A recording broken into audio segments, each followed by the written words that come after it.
Hello, and welcome to a word of hope for Monday of the second week of Ordinary Time. It's January 20th. I'm Father Bob Keller, and I am speaking to you from St. Catherine of Siena House in Grand Rapids, Michigan.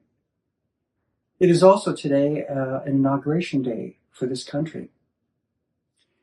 In our gospel, the Pharisees are asking Jesus a rabbinical question. He's a rabbi with disciples.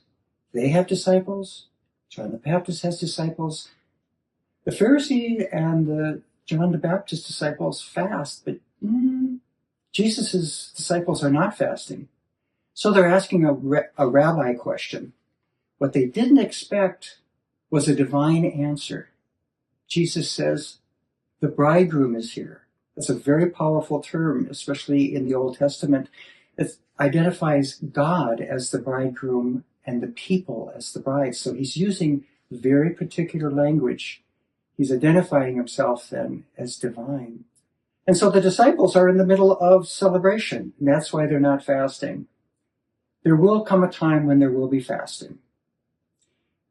But the fasting is going to be different. For those Christians then, which includes us, we're fasting in an era of salvation and great hope, because Christ has died, Christ is risen, and he will come again. So the disciples are going to fast, and well, that's been part of our tradition too. Maybe more so when I was a young child. We had a lot of fasting, a lot of abstinences before feasts and things like that. Since Vatican II, it's a little bit more on our own to decide about fasting. Yes, there's Lent, Ash Wednesday, and things like that. But the question is then, why are we fasting?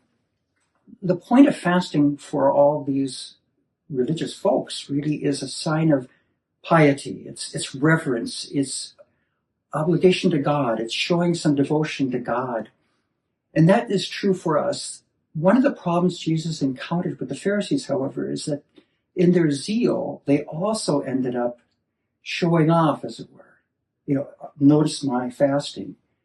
And Jesus wants us to have the fasting of the heart. Now, it can indeed include some physical fastings.